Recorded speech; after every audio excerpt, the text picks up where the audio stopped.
July 16, 1969, early afternoon, Moscow time. An office at the OKB-1 Design Bureau in Kaliningrad, the closed engineering city outside Moscow where the Soviet space program had been designed and directed for more than a decade. On the wall of the office hung a list. The list had been compiled over 12 years, added to one entry at a time, and it represented the most complete record of technological triumph that any nation had assembled in the history of the space age. The list contained 9 items. Each item was a record. Each record was a moment in which the Union of Soviet Socialist Republics had accomplished something in space that no other nation, and specifically not the United States of America, had accomplished before. First artificial satellite, first living creature in orbit, first probe to strike another celestial body, first photographs of the far side of the moon, first human being in space, first woman in space, first spacewalk, first multi-person crew, first automated docking of 2 spacecraft. 9 records. 9 times the Soviet Union had reached a milestone before the Americans. For 12 years, from October of 1957 through the summer of 1969, the public history of human spaceflight had been a Soviet history. The Americans had spent those 12 years in second place, announcing their achievements weeks or months after the Soviet Union had already achieved them, watching the propaganda value of each accomplishment evaporate because the Soviets had gotten there first.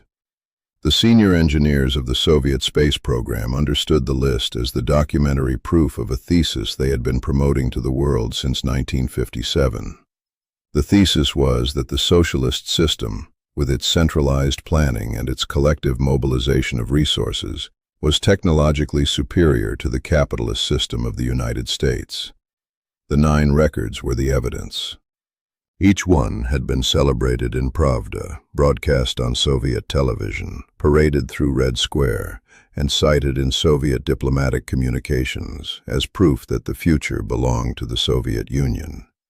Nikita Khrushchev had used the records personally, brandishing them at international conferences, telling Western leaders that the Soviet Union was producing missiles like sausages, and that the Soviet lead in space demonstrated the inevitable triumph of communism.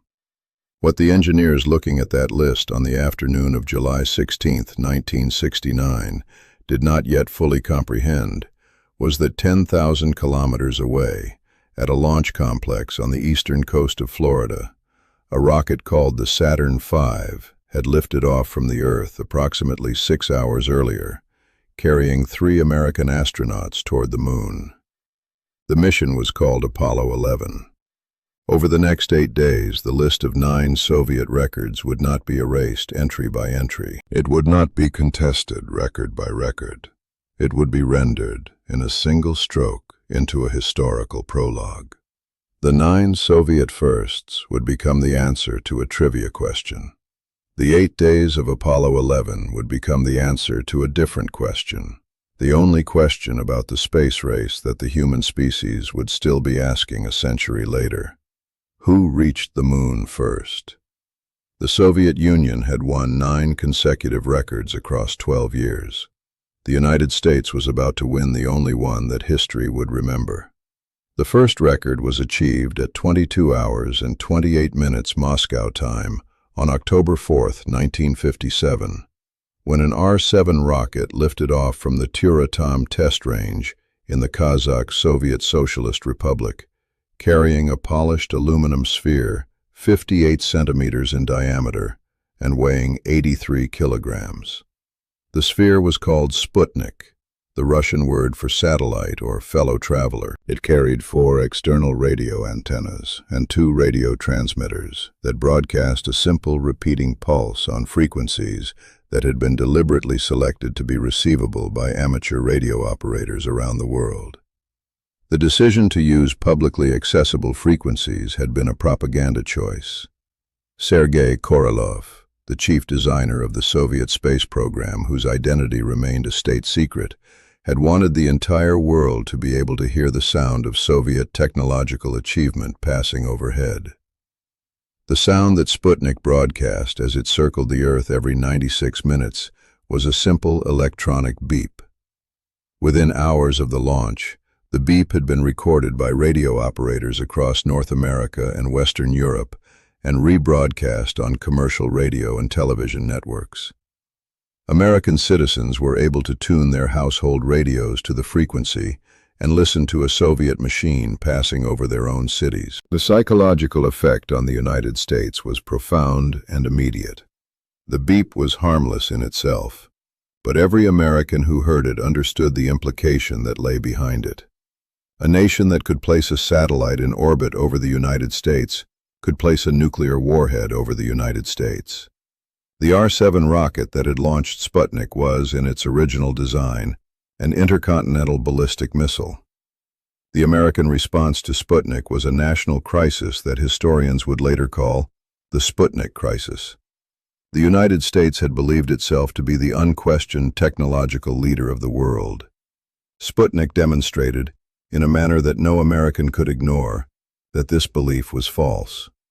The administration of President Dwight Eisenhower, which had been developing its own satellite program under the designation Vanguard, accelerated its timeline under intense political pressure. The first attempted Vanguard launch occurred on December 6, 1957, 2 months after Sputnik.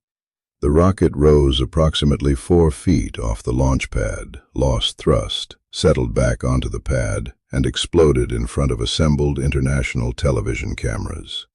The Soviet press celebrated the failure with the nicknames Flopnik and Kaputnik.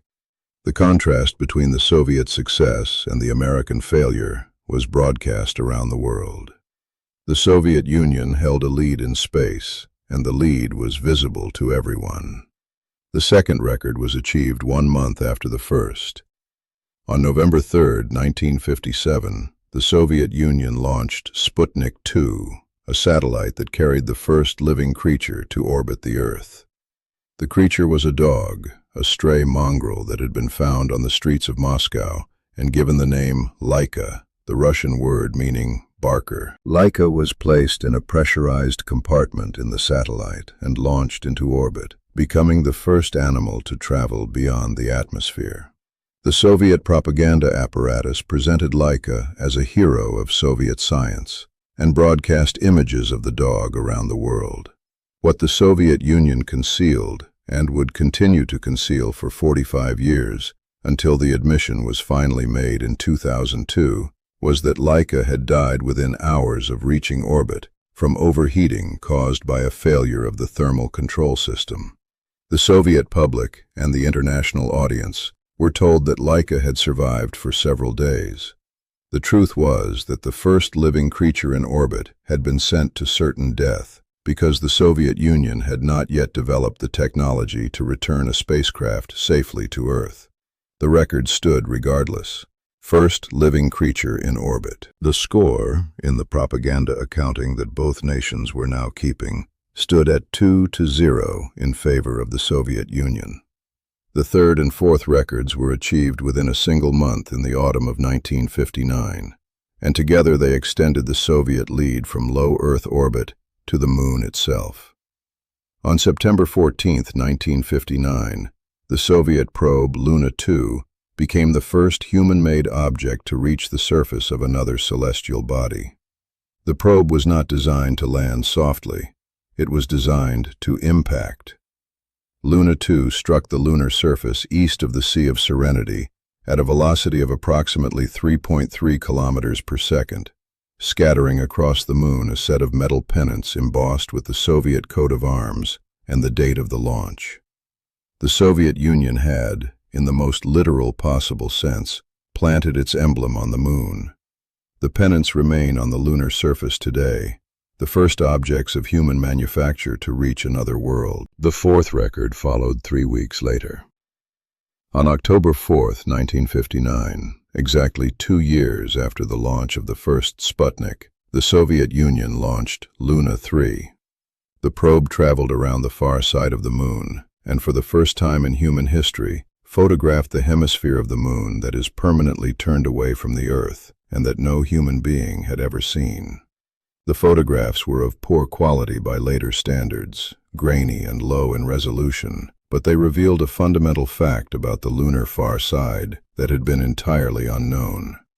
The far side of the moon was different from the near side. It lacked the large dark plains, the lunar maria, that dominate the face of the moon visible from Earth.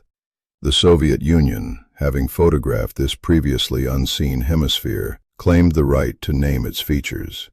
The names assigned by Soviet scientists, including the Sea of Moscow and the Tsiolkovsky crater, remain the official designations today. The score stood at 4-0.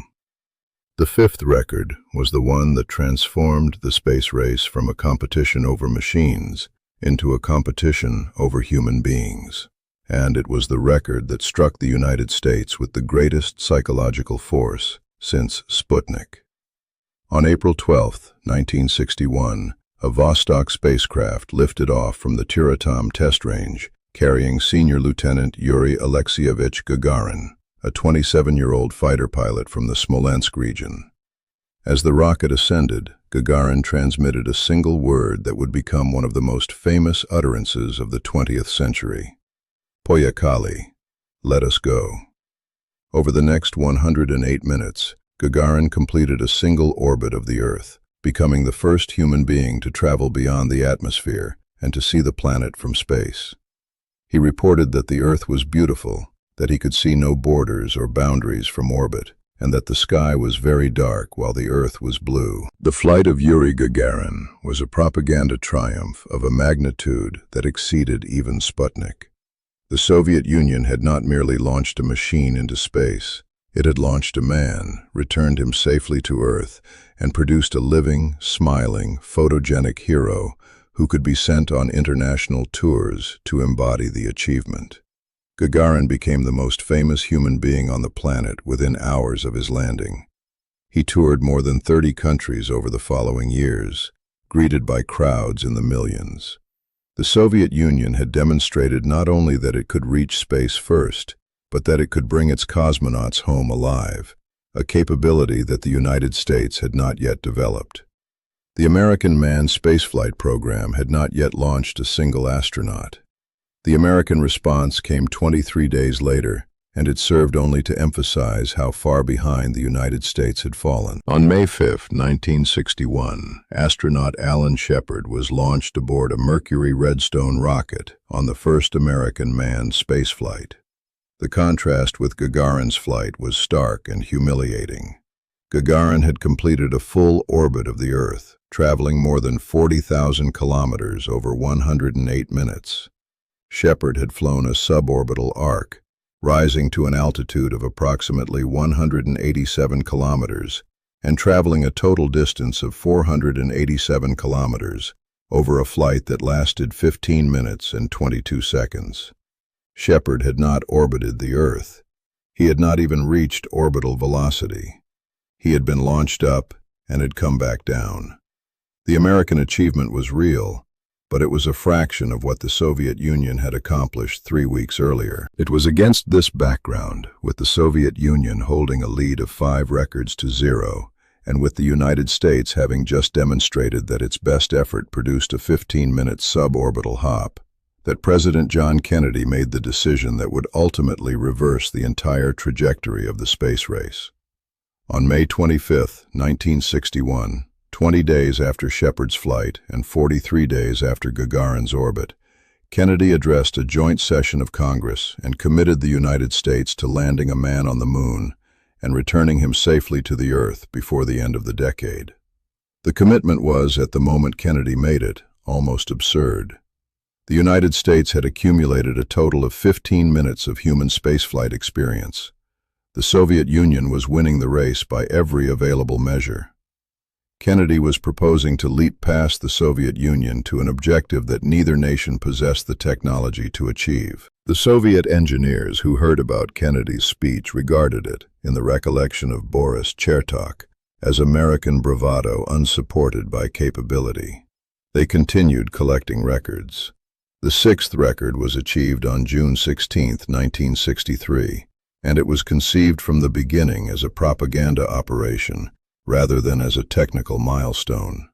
The Soviet Union launched Vostok 6, carrying Valentina Vladimirovna Tereshkova, a 26-year-old former textile factory worker and amateur parachutist from the Yaroslavl region, who became the first woman to travel into space.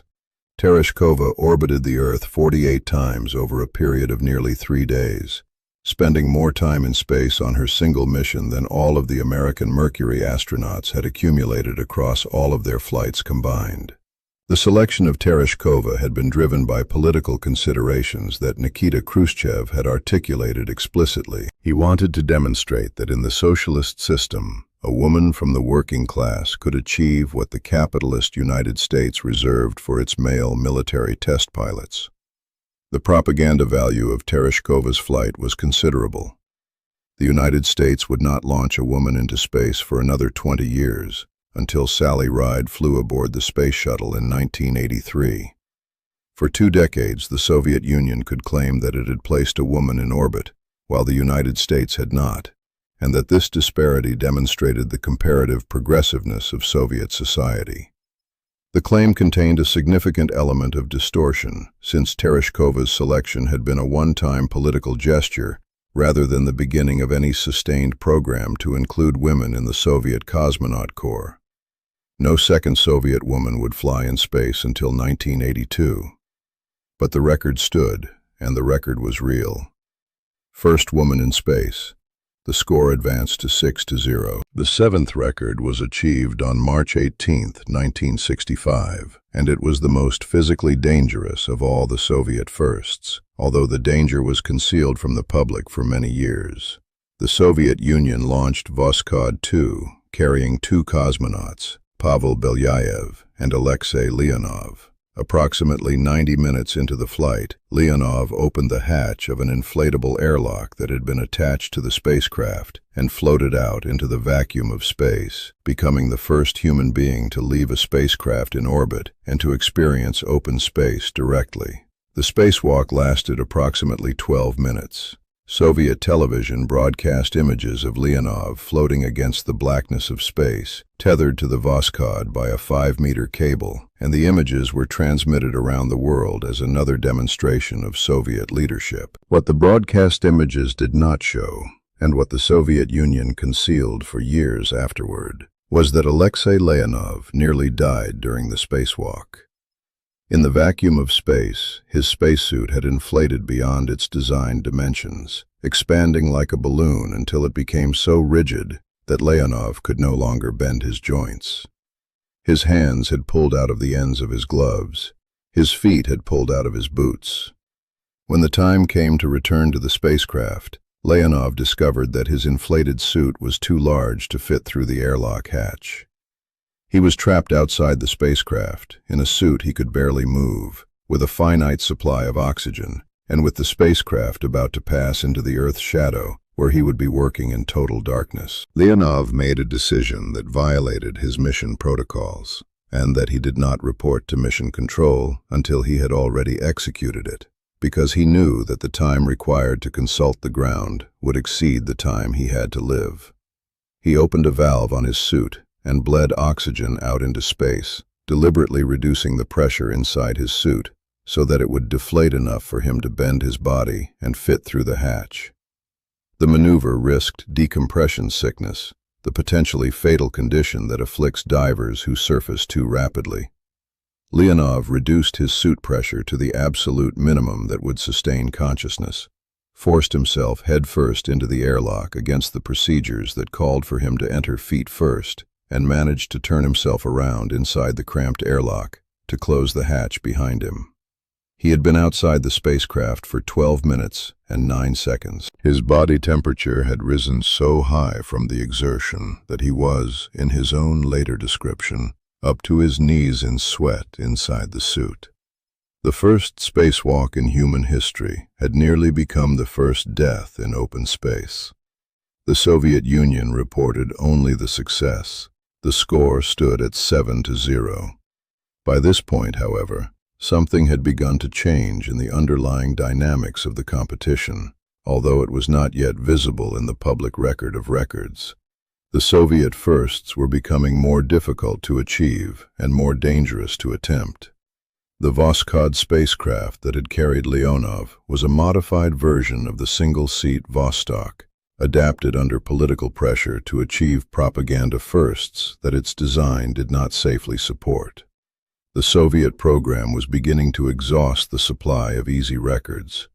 The Americans, meanwhile, having absorbed the humiliation of 7 consecutive Soviet firsts, had stopped trying to match the Soviets record for record. They had begun, instead, to build the specific technical capabilities that the journey to the moon would require. The records continued to favor the Soviet Union. The trajectory of the competition had quietly begun to reverse. The American response to 7 consecutive Soviet records was not, after 1961, an attempt to match the Soviet Union record for record. It was a sustained and systematic program to develop the specific technical capabilities that a lunar mission would require, capabilities that the collection of propaganda firsts had not addressed. This program was called Project Gemini, and it occupied the United States space effort from 1965 through 1966. Gemini was not designed to produce headlines. It was designed to teach American astronauts and engineers how to do the things that going to the moon would demand. Rendezvous between 2 spacecraft, docking, extended duration flight, working outside a spacecraft, precise orbital maneuvering. The Soviet records had demonstrated the ability to reach space first. Gemini was building the ability to operate in space. The first Gemini milestone that intersected with the Soviet record list came on June 3, 1965, when astronaut Ed White performed the first American spacewalk during the Gemini 4 mission. White's spacewalk came 11 weeks after Leonov's, and in the propaganda accounting, it was another Soviet first that the Americans had merely matched. But the American spacewalk differed from the Soviet one in a manner that revealed the changing nature of the competition. Where Leonov's spacewalk had nearly killed him because the Voskhod had been improvised under political pressure to achieve a first, White's spacewalk was conducted as a methodical engineering test designed to gather data for future operations. White used a handheld maneuvering unit to control his movements. He remained outside for 23 minutes, nearly twice as long as Leonov, and he reported that the experience was so exhilarating that returning to the spacecraft was the saddest moment of his life. The Americans were no longer chasing firsts. They were learning to work. The Gemini program accelerated through 1965 and 1966 with a density of activity that the Soviet program could not match. In December 1965, Gemini 7 and Gemini 6A achieved the first rendezvous in space, with the 2 spacecraft maneuvering to within 30 centimeters of each other in orbit and maintaining formation for more than 5 hours. Gemini 7 remained in orbit for 14 days, demonstrating that astronauts could survive in space for the duration that a lunar mission would require. These were not propaganda firsts. They were the fundamental building blocks of lunar capability. To land on the moon and return, a spacecraft would need to perform rendezvous and docking in lunar orbit. The Soviet Union had never attempted a crewed rendezvous. The Americans had now demonstrated it. The most consequential Gemini mission, in terms of its significance for the eventual lunar landing, was Gemini 8, launched on March 16, 1966. The command pilot of Gemini 8 was a 35-year-old civilian test pilot named Neil Armstrong. The mission objective was to perform the first docking between 2 spacecraft, joining the Gemini capsule to an uncrewed Agena target vehicle that had been launched separately. Armstrong achieved the docking successfully, completing the first joining of 2 spacecraft in orbit, a maneuver absolutely essential to the lunar mission architecture.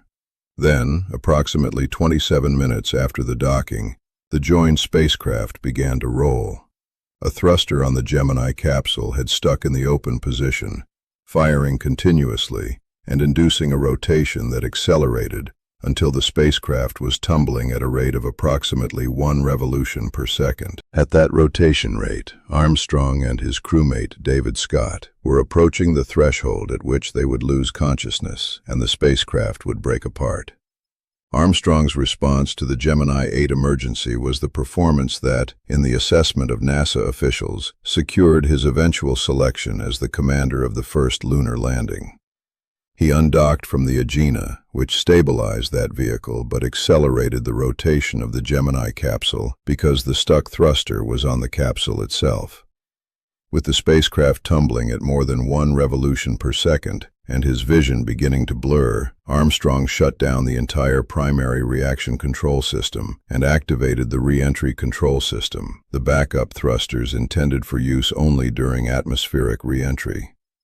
He used the backup system to arrest the rotation and stabilize the spacecraft.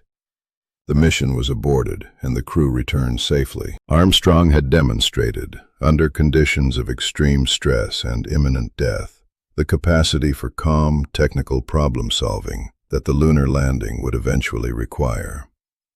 The Soviet Union, watching the Gemini program through its intelligence services, recognized that the Americans were no longer behind.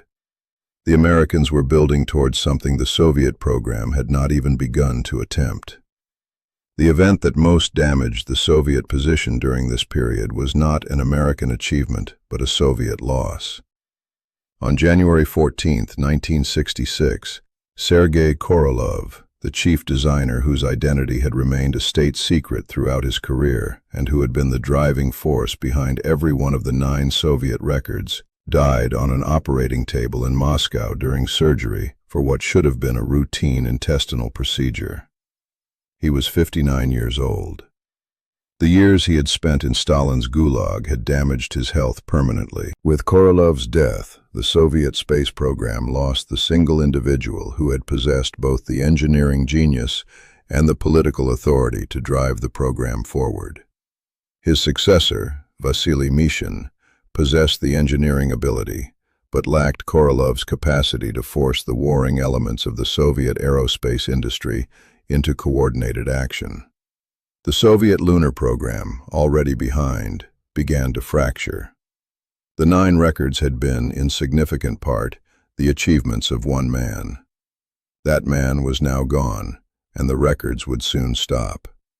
The 8th record had actually been achieved before the 7th, in chronological terms, but it belongs at this point in the account, because it represented the moment at which the Soviet pursuit of propaganda firsts began to compromise the safety of the cosmonauts who achieved them. On October 12, 1964, the Soviet Union launched Voskhod-1, carrying 3 cosmonauts, becoming the first nation to place a multi-person crew in orbit.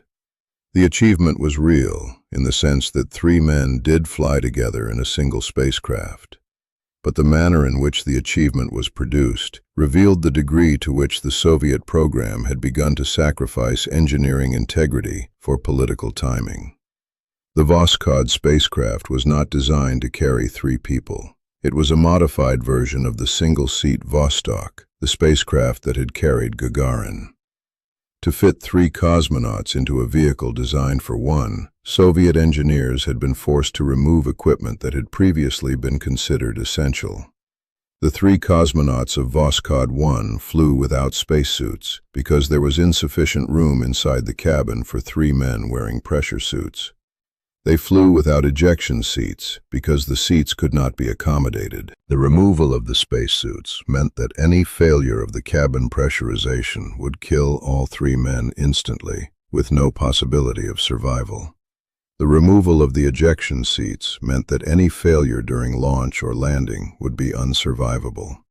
The cosmonauts had been placed in a spacecraft stripped of its safety systems in order to achieve a propaganda first before the United States could launch its 2-person Gemini capsule. The gamble succeeded. 3 men flew and returned alive. The record stood at 8. But the engineers who had built the spacecraft understood that they had been ordered to remove the safety margins that separated a successful mission from a catastrophe. and they understood that the orders had come from the same political authority that valued the timing of records above the lives of cosmonauts. The ninth and final Soviet record was achieved on October 30th, 1967, when two uncrewed Soviet spacecraft, Cosmos 186 and Cosmos 188, performed the first fully automated docking in orbit, joining together without any human intervention through an automatic guidance system. The achievement was genuinely significant from a technical standpoint, since automated docking would become an essential capability for the construction of space stations in subsequent decades. But by October 1967, the ninth record was being celebrated against a background of Soviet program collapse that the propaganda apparatus was working desperately to conceal. The collapse had become undeniable within the Soviet program itself by the time the ninth record was achieved. Sergei Korolev had been dead for 21 months. The N-1 lunar rocket, the Soviet equivalent of the Saturn V, had not yet flown and was accumulating technical problems that its engineers privately believed could not be solved on the required timeline. And 6 months before the ninth record, the Soviet program had suffered its first in-flight fatality, an event that demonstrated the lethal consequences of the same political pressure that had stripped the safety systems from Voskhod 1. On April 24, 1967, cosmonaut Vladimir Komarov had died during the return of Soyuz 1, when the spacecraft's parachute system failed to deploy properly and the capsule struck the ground at a velocity of approximately 40 meters per second. Komarov had been launched aboard a spacecraft that the engineering staff had identified as not ready for flight. More than 200 technical faults had been documented in the Soyuz design before the launch. The cosmonauts and engineers had attempted to communicate the dangers to the political leadership. The launch had proceeded anyway, because it had been scheduled to coincide with the anniversary of Lenin's birth, and because Leonid Brezhnev wanted a space spectacular for the occasion. Komarov had flown, knowing that the spacecraft was dangerous. He had died when it failed. The pattern was identical to the pattern that had produced the Netherlands disaster 7 years earlier, and that had stripped the safety systems from Voskhod 1. Political timing overruled engineering judgment, and cosmonauts died. The 9 records, viewed from the inside of the Soviet program in late 1967, no longer looked like the triumphant progression that the propaganda apparatus presented to the world. They looked like the achievements of a program that had exhausted its founding genius, that was killing its cosmonauts through political recklessness, and that was falling catastrophically behind in the one competition that would ultimately matter. The score stood at 9-0. But the engineers who had compiled the list of 9 understood that the score was measuring the wrong thing. The Americans had stopped competing for records. They were building a machine that would render the entire scoreboard obsolete. The 9th Soviet record would be the last. There would never be a 10th. The strategic insight that ultimately determined the outcome of the space race had been articulated by President Kennedy in 1961, and it concerned the difference between records that generated headlines and capabilities that determined outcomes. When Kennedy committed the United States to a lunar landing in May 1961, he was not proposing to compete with the Soviet Union across the full range of space achievements. He was proposing to concentrate the entire American effort on a single objective, so difficult that achieving it would require an industrial and technical capacity that the Soviet Union, in Kennedy's calculation, did not possess and could not develop on the required timeline. Kennedy had been advised by his science advisors that a lunar landing was the one major space objective on which the United States and the Soviet Union were genuinely starting from approximately equal positions, because neither nation possessed any of the technology required to achieve it. The 9 records the Soviet Union would eventually accumulate were, in this analysis, achievements within a category of difficulty that the lunar landing transcended entirely. The distinction can be understood through the comparison of resources required. The first satellite, Sputnik, had been launched on a modified intercontinental ballistic missile that the Soviet Union had developed for military purposes. The first man in space had flown on a further development of the same rocket. The first woman, the first spacewalk, the first multi-person crew, all of these had been achieved using variations of the R-7 rocket that Korolev had originally designed in the early 1950s. The 9 records, taken together, represented the skillful exploitation of a single rocket family to achieve a series of propaganda firsts. The lunar landing could not be achieved through the exploitation of any existing rocket. It required a new rocket of unprecedented size, the Saturn V, generating 7.5 million pounds of thrust. It required a lunar module capable of landing on and departing from the moon. It required a guidance computer capable of navigating across the 400,000 kilometers between the Earth and the moon. It required a launch infrastructure, a tracking network, and a mission control organization of a scale that no previous space effort had approached. While the Soviet Union collected its 9 records using its existing rocket family, the United States was building, between 1961 and 1969, the entirely new technological infrastructure that the lunar landing demanded.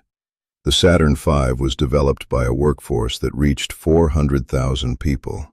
The F-1 engine was tested through more than 1,300 combustion stability firings. The lunar module was designed and built by Grumman Aircraft on Long Island across 8 years. Mission Control in Houston was constructed and staffed with the flight controllers who would eventually demonstrate during Apollo 13 that they could improvise the rescue of a crippled spacecraft from 200,000 miles away.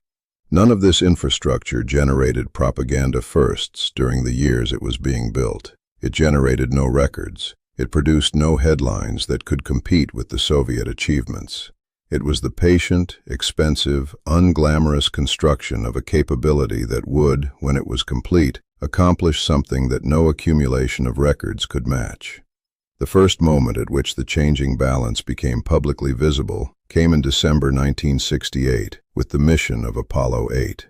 The United States launched 3 astronauts, Frank Borman, James Lovell, and William Anders, on the first crewed flight to leave Earth orbit and travel to the moon. The astronauts orbited the moon 10 times on Christmas Eve and Christmas Day of 1968, becoming the first human beings to see the far side of the moon with their own eyes, and the first to witness the Earth rising above the lunar horizon.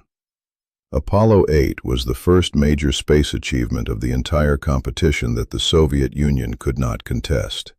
The Soviet program had no capability to send human beings to the moon.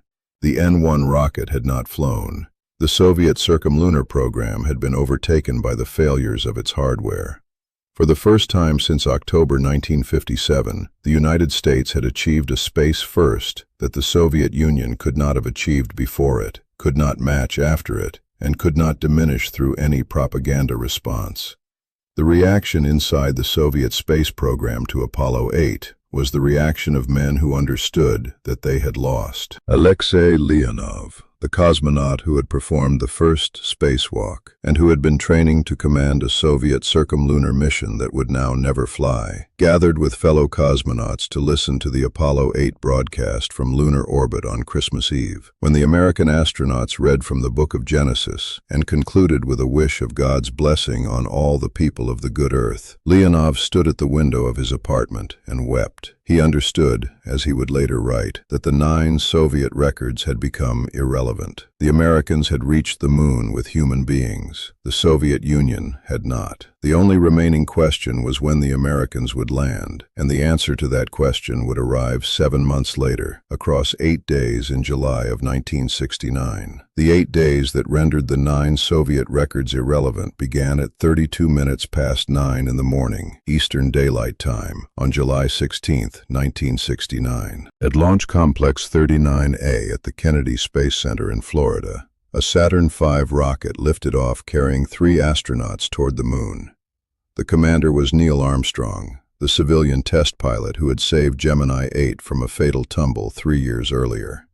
The command module pilot was Michael Collins.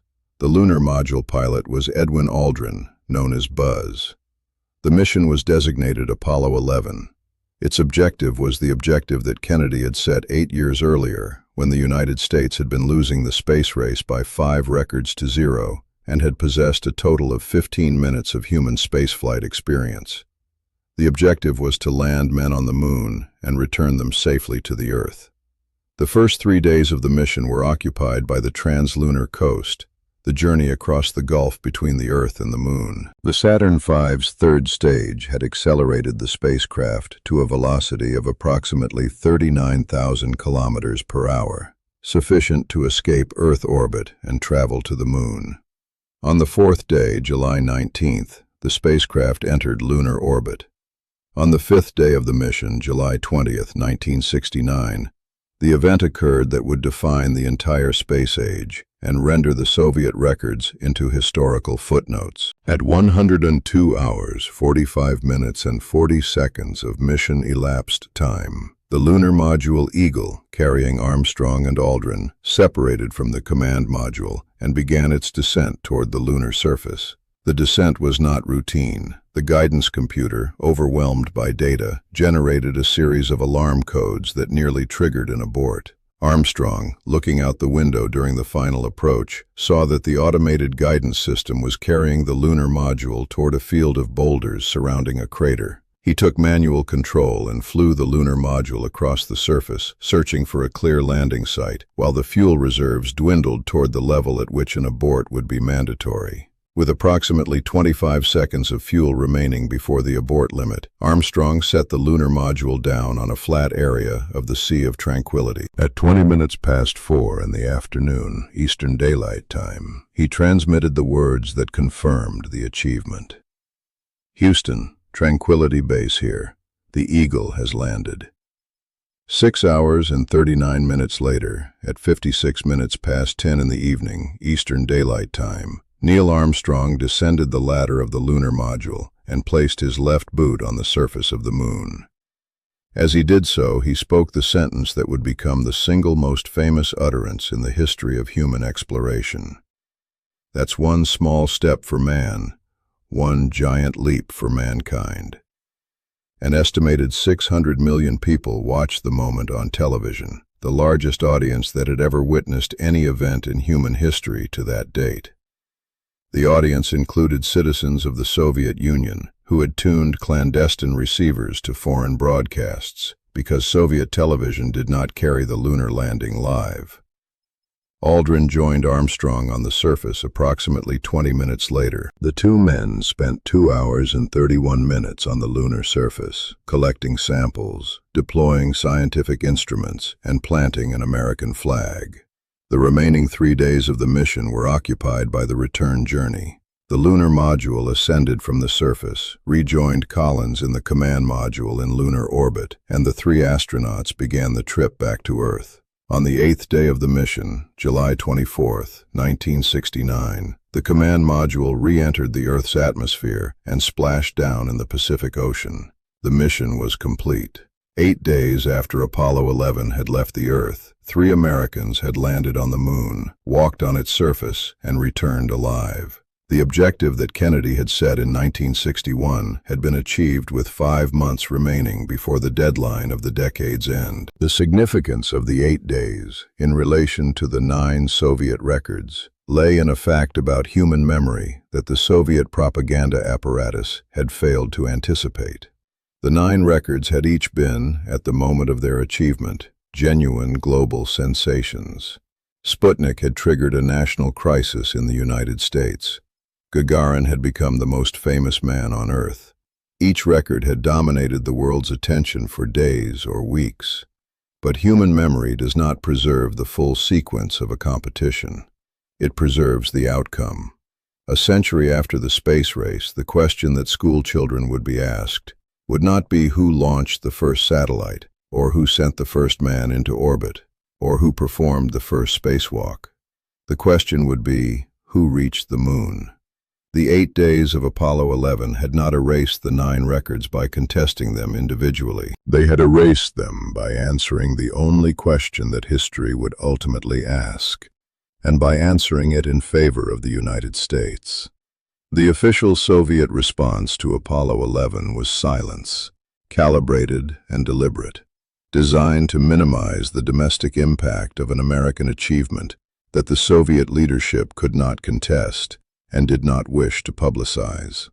Soviet television did not broadcast the lunar landing live. While 600 million people around the world watched Neil Armstrong descend the ladder of the lunar module, the citizens of the Soviet Union, the nation that had launched the first satellite and the first man into space, were shown ordinary programming. The state news agency TASS reported the landing in brief, factual terms, placing it among other items of foreign news, rather than treating it as the historic event that the rest of the world recognized it to be. The Soviet press, which had celebrated each of the 9 Soviet records with extended coverage and triumphant commentary, devoted minimal attention to the American achievement. The narrative that the Soviet leadership constructed to explain the absence of a Soviet lunar landing was that the Soviet Union had never intended to send human beings to the moon. The official position, articulated by Soviet spokesmen and repeated in Soviet publications throughout the 1970s and 1980s, was that a crude lunar landing represented a wasteful and dangerous propaganda exercise that the prudent Soviet program had wisely declined to pursue. The Soviet Union, according to this narrative, had concentrated its efforts on the practical exploration of space through robotic probes and Earth orbital stations, leaving the expensive theatrics of crude lunar exploration to the Americans. The narrative was a fabrication, and the engineers and cosmonauts who had spent the 1960s working on the Soviet lunar program knew it was a fabrication. The reality that the narrative concealed was that the Soviet Union had pursued a crude lunar landing program with enormous intensity throughout the 1960s and had failed to achieve it because the program's central piece of hardware would not function. The N-1 rocket, the Soviet equivalent of the Saturn V, had been intended to carry Soviet cosmonauts to the moon.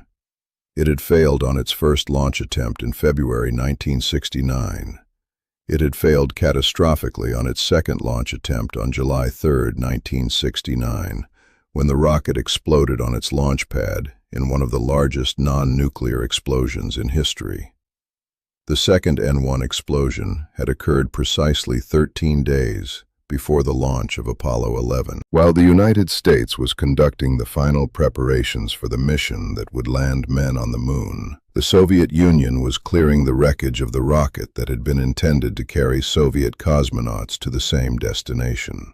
The Soviet lunar program had not declined to pursue a landing. It had attempted a landing and had been defeated by the failure of its hardware. The cosmonauts who had trained for the Soviet lunar missions experienced Apollo 11 as a personal and professional defeat that they were forbidden to acknowledge. Alexei Leonov, who had been the leading candidate to command the first Soviet lunar landing, watched the American achievement with the recognition that the mission he had trained for would now never fly. The Soviet Cosmonaut Corps had prepared for lunar missions throughout the 1960s. They had trained in lunar module simulators. They had practiced the procedures that a Soviet landing would require. After Apollo 11, the training was quietly abandoned.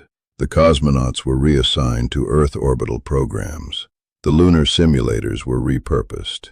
The men who had expected to walk on the moon were instructed not to discuss the program they had trained for. The formal cancellation of the Soviet lunar program occurred in stages between 1972 and 1974. After Apollo 11, the Soviet leadership had briefly considered continuing the N-1 development in the hope of eventually achieving a lunar landing that would at least demonstrate Soviet capability, even if it came years after the Americans. 2 further N-1 launches were attempted, in 1971 and 1972. Both failed. In May 1974, the newly appointed head of the Consolidated Soviet Space Organization, Valentina Tereshkova, formally canceled the N-1 program and ordered the destruction of the remaining hardware. The Soviet lunar program, which had produced none of the public records but had consumed enormous resources across more than a decade, was terminated and erased from the public record. The official position remained that the Soviet Union had never intended to send human beings to the moon. The concealment of the Soviet lunar program would persist until the dissolution of the Soviet Union in 1991, after which the archives were opened and the engineers were finally permitted to describe what they had attempted. When the truth emerged, it revealed that the space race had been even more lopsided than the public record of 9 Soviet records to 0 had suggested. The Soviet Union had not merely failed to match the American lunar landing. It had attempted to match it, had invested more than a decade of effort and billions of rubles in the attempt, and had failed so completely that 4 consecutive launches of its lunar rocket had ended in destruction. The 9 records had been real. The lunar program that was supposed to produce a 10th and decisive record had been a catastrophe that the Soviet state had concealed for 30 years.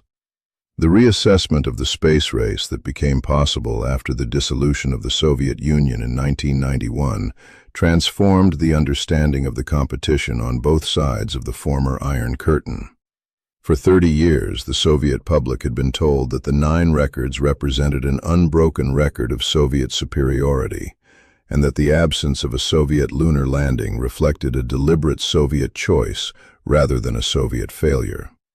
For 30 years, the Western public had understood the space race primarily through its triumphant conclusion at Apollo 11, with the 9 Soviet records reduced to a half-remembered preliminary phase. The opening of the Soviet archives and the publication of the memoirs of the Soviet engineers allowed for the first time an accurate accounting of what each side had actually achieved and what those achievements had actually meant. The Soviet engineers, who had spent their careers forbidden to discuss their work, used the post-Soviet period to provide an assessment of the space race that was more honest than anything either nation's propaganda had produced. Boris Chertok, in the 4 volumes of memoirs he composed between 1991 and 2009, offered a judgment on the 9 records that acknowledged both their genuine significance and their ultimate insufficiency. The records, Chertok wrote, had been real achievements produced by real engineering genius. The first satellite, the first man in space, the first spacewalk, these had not been propaganda fictions. They had been authentic technological firsts that the Soviet Union had earned through the brilliance of Korolev and the dedication of thousands of engineers. But the records had also been, Chertok acknowledged, achievements within a category that the lunar landing transcended. The Soviet Union had won the competition to be first into space. The United States had won the competition that mattered, the competition to reach the moon, and in winning it had demonstrated a depth of industrial and organizational capability that the Soviet system could not match. Vasily Mishin, who had inherited the Soviet lunar program after Korolev's death and had borne the institutional blame for its failure, offered in his post-Soviet interviews an assessment that located the Soviet defeat not in any deficiency of Soviet engineering talent, but in the structural limitations of the Soviet system. The Soviet Union had been able to win the early records because they could be achieved by a single brilliant design bureau exploiting a single excellent rocket. The lunar landing could not be achieved that way. It required the coordination of an entire industrial economy across a decade, the kind of sustained, large-scale, multi-contractor effort that the American system could organize, and the Soviet system, for all its capacity for concentrated achievement, could not. The 9 records had been the product of Soviet genius. The American lunar landing had been the product of American organization. In a competition that ultimately turned on organization, the Soviet Union had lost. Alexei Leonov, the cosmonaut who had performed the first spacewalk and wept at the Apollo 8 broadcast, became in the post-Soviet period one of the most generous of the former competitors in his assessment of the American achievement. Leonov co-authored a memoir with the American astronaut David Scott a former competitor who had become a friend, and the two men presented a joint account of the space race from both sides. Leonov acknowledged without reservation that the Americans had won, that the lunar landing had been a greater achievement than any of the 9 Soviet records, and that the manner of the American victory had earned his professional admiration. The space race, in Leonov's mature assessment, had been a competition that had pushed both nations to extraordinary achievements, and the fact that the Soviet Union had ultimately lost the decisive contest did not diminish the genuine greatness of what the Soviet program had accomplished along the way. The symbolic conclusion of the space race came in July 1975, 6 years after Apollo 11, with the Apollo-Soyuz test project. An American Apollo spacecraft and a Soviet Soyuz spacecraft docked in orbit, and the crews, commanded by Thomas Stafford for the Americans and Alexei Leonov for the Soviets, exchanged a handshake through the open hatch between the two vehicles. The handshake was broadcast around the world as a symbol of détente and of the transition from competition to cooperation. It was also, in a sense that both sides understood, an acknowledgement that the competitive phase of the space race had ended. The competition had been settled at the moon. There was no longer a race to win. There was only the question of whether the two nations that had pushed each other to the moon could now learn to work together in the space that they had both reached. The handshake between Stafford and Leonov in July 1975 closed the chapter that had opened with the launch of Sputnik in October 1957. In the 18 years between those two events, the Soviet Union had won 9 consecutive records, and the United States had won the one that history would remember. Both achievements had been real, only one of them had been decisive. The central question that the space race poses to anyone who studies it is a question about memory rather than about engineering. The Soviet Union achieved 9 consecutive records across 12 years. Each record was, at the moment of its achievement, a global sensation that dominated the world's attention.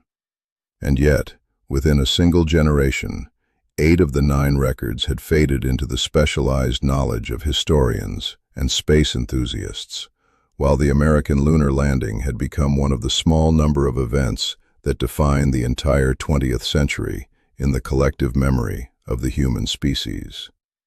Understanding why this happened requires understanding something about how history selects the events it preserves. The first explanation lies in the nature of the lunar landing as an achievement that incorporated and superseded all of the records that preceded it.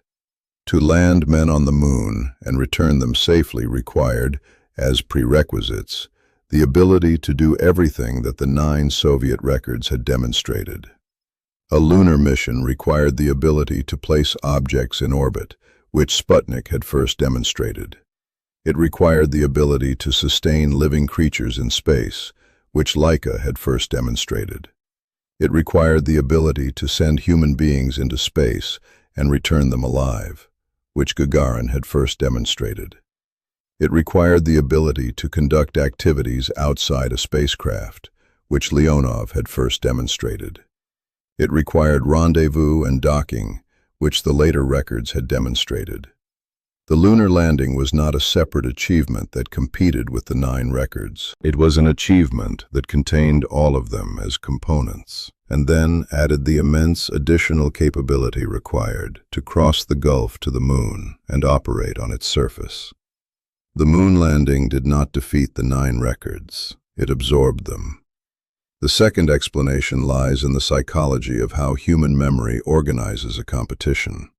When people remember a contest, they do not preserve the full sequence of intermediate results. They preserve the outcome. The intermediate leader of a long competition is forgotten the moment the competition is decided, regardless of how long that leader held the lead or how impressive the lead had been. The Soviet Union led the space race for 12 years, and during those 12 years the Soviet lead was the dominant fact of the competition. But the moment Apollo 11 landed on the moon, the 12 years of Soviet leadership became the story of the team that had been ahead at halftime and lost the game. No one remembers who led at halftime. Everyone remembers who won. The 9 records with a Soviet lead at halftime. The lunar landing was the final score. The third explanation lies in the symbolic resonance of the moon itself. The moon had occupied a unique position in human imagination for the entire history of the species. It was the most prominent object in the night sky, the subject of mythology and poetry across every human culture, the destination that had symbolized the unreachable for thousands of years. To reach the moon was not merely to set another record. It was to accomplish something that had been, throughout all of previous human history, the canonical example of the impossible.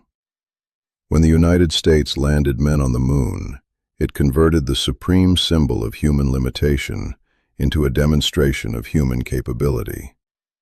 None of the 9 Soviet records carried comparable symbolic weight. A satellite, a dog, a man in orbit, a woman, a spacewalk. These were achievements that the public could recognize as significant without their carrying the mythological resonance that the moon had accumulated across the entire span of human civilization.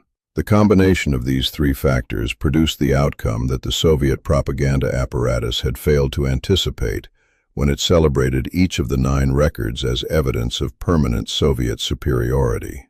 The records had been achievements within the ordinary category of technological firsts. The lunar landing had been an achievement that transcended that category, that absorbed the prerequisite capabilities the records had demonstrated, that occupied the position in human memory reserved for the final outcome of a competition rather than its intermediate stages, and that converted the supreme symbol of human limitation into a demonstration of what an industrial civilization could accomplish when it organized itself around a single objective.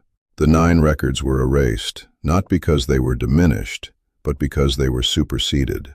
The statistical comparison between the 2 programs, assembled after the opening of the Soviet archives, confirmed the magnitude of the disparity that the lunar landing had revealed. The United States had spent approximately $25 billion on the Apollo program, mobilized 400,000 workers, and built an entirely new technological infrastructure to achieve the lunar landing. The Soviet Union had achieved its 9 records using a fraction of those resources, exploiting an existing rocket family with brilliant efficiency. The efficiency of the Soviet achievement had been genuine and admirable. But efficiency in the pursuit of records was not the same as capability in the pursuit of the moon, and when the competition came to turn on the latter rather than the former, the Soviet advantages evaporated. The 9 records had been won on a budget. The moon had been won on a scale that the Soviet system could not match. The complete record of the 9 Soviet firsts, assembled with their precise dates, describes a span of 12 years during which the Soviet Union held an apparently unbreakable lead.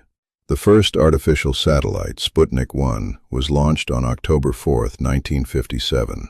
The first living creature in orbit, the dog Laika, followed on November 3, 1957. The first probe to strike another celestial body, Luna 2, reached the moon on September 14, 1959. The first photographs of the lunar far side were returned by Luna 3 in October 1959. The first human being in space, Yuri Gagarin, orbited the Earth on April 12, 1961. The first woman in space, Valentina Tereshkova, flew on June 16, 1963. The first multi-person crew flew aboard Voskhod 1 on October 12, 1964. The first spacewalk was performed by Alexei Leonov on March 18, 1965. The first automated docking was achieved by Cosmos 186 and 188 on October 30, 1967. 9 records across 12 years, an unbroken sequence of Soviet firsts. The American achievement that superseded all 9 occupied 8 days in July 1969 and was followed by 5 additional lunar landing missions over the next 3.5 years. Apollo 11 landed on July 20, 1969. Apollo 12 followed in November 1969. Apollo 14 landed in February 1971. Apollo 15 in July 1971. Apollo 16 in April 1972, Apollo 17 in December 1972. Across these 6 successful missions, 12 American astronauts walked on the surface of the Moon. The Soviet Union landed 0 cosmonauts on the Moon across the entire history of its space program. The final scoreboard of the space race, measured by the achievement that history would remember, was 12-0 in favor of the United States. The resource comparison between the 2 programs revealed the structural reality that the 9 records had concealed. The Apollo program cost the United States approximately $25.4 billion in then-current expenditures, equivalent to roughly $180 billion in 2024 purchasing power. At its peak, the program employed approximately 400,000 workers across 20,000 contractor organizations in 48 states. The Soviet lunar program, by comparison, consumed an estimated 4.5 billion rubles, equivalent to approximately $12 billion in then-current Western valuations, and mobilized a workforce roughly 1/4 the size of the American effort. The disparity in resources was the disparity that the lunar landing exposed. The Soviet Union had won the 9 records by extracting maximum propaganda value from a modest investment. The United States had won the Moon by committing resources on a scale that the Soviet economy could not match. The human cost comparison reflected the different ways the 2 programs had managed risk. The American program lost 3 astronauts during the Apollo era, all of them in the Apollo 1 launchpad fire of January 1967, before any Apollo mission flew. No astronaut died during any of the crewed Apollo missions that carried human beings toward the Moon. The Soviet program during the same period lost cosmonaut Vladimir Komarov aboard Soyuz 1 in April 1967, and 3 cosmonauts aboard Soyuz 11 in June 1971. In addition to the personnel killed in ground accidents, including the Nedelin disaster. The Soviet pattern of accepting elevated risk under political pressure, which had enabled some of the 9 records, had also produced a higher toll of fatalities. The technological legacy of the 2 programs diverged in ways that persist to the present day. The Soviet R-7 rocket that had launched the first satellite and the first man into space proved so fundamentally sound a design that its descendants, the Soyuz rockets, continue to launch crews to the International Space Station more than 60 years after the original launched Sputnik. The Soviet program's emphasis on reliable, repeatable, economical access to low Earth orbit produced a launch vehicle of extraordinary longevity. The American Saturn V, by contrast, flew 13 times and was retired, its manufacturing knowledge allowed to disperse, its capability never replicated. The 2 programs had optimized for different objectives. The Soviet Union had built a rocket that would fly for generations. The United States had built a rocket that would reach the Moon. Each had succeeded at what it had attempted. The final accounting of the space race, assembled after the opening of the Soviet archives, produced a verdict more nuanced than either nation's propaganda had suggested. The Soviet Union had not been the technologically inferior nation that the American triumph at the Moon might have implied. It had been a nation of genuine engineering brilliance that had won an extraordinary sequence of firsts and had built launch vehicles of remarkable durability. But it had lost the one competition that ultimately defined the era, because that competition turned on a capacity for large-scale industrial organization that the Soviet system did not possess. The 9 records were the measure of Soviet genius. The 12 men who walked on the Moon were the measure of American organization.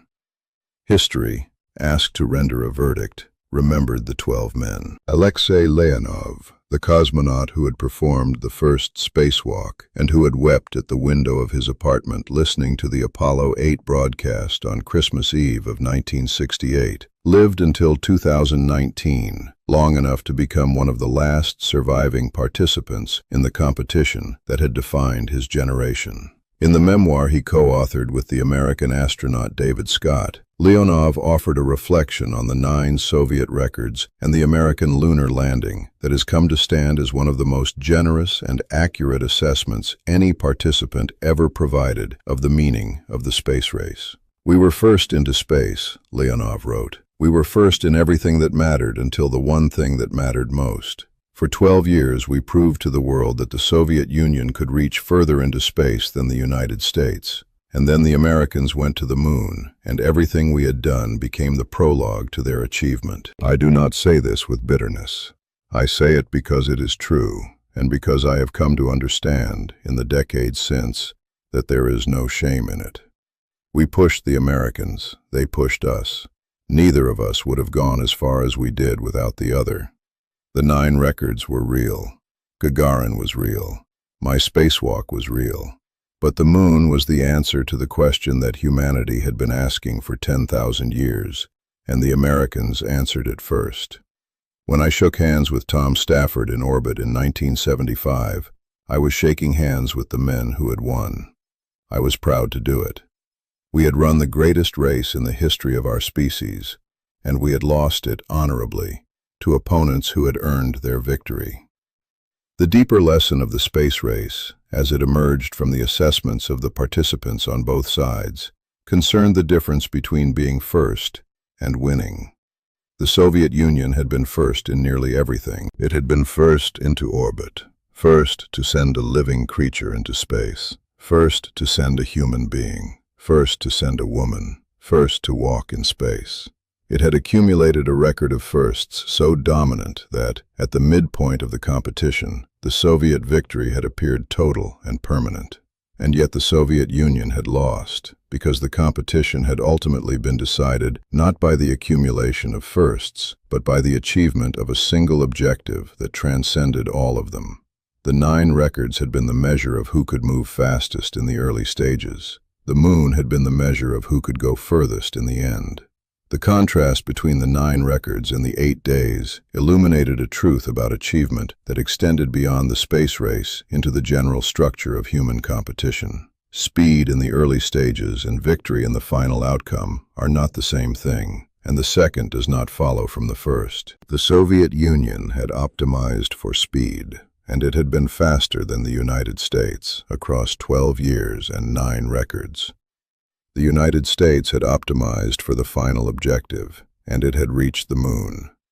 When the 2 strategies were measured against each other, the strategy optimized for the final objective prevailed, because the final objective was the only thing that the competition was ultimately about. The Soviet Union had won every battle and lost the war, because the battles had been the wrong measure of the war. The contemporary legacy of the space race reflects the divergent paths the 2 programs had taken. The Soviet rocket that launched the first satellite and the first man, the R-7, continues to fly in the form of the Soyuz, which has carried astronauts and cosmonauts to orbit for more than 60 years, and which remained for the better part of a decade after the retirement of the American space shuttle, the only means by which any human being could reach the International Space Station.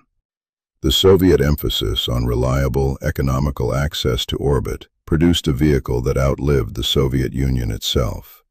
The American Saturn V that reached the moon was retired after 13 flights, and the United States has not sent human beings beyond low Earth orbit since the final Apollo mission in December 1972. More than 50 years after the last Apollo astronaut left the moon, the United States is once again attempting to return, through the Artemis program, with a rocket that will deliver less capability than the Saturn V demonstrated on its first flight in 1967.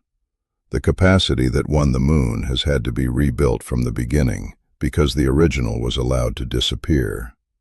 The final observation that the space race offers, more than half a century after its conclusion, is the observation that drove the entire competition, and that determined which achievements history would preserve. No one remembers who came second into space.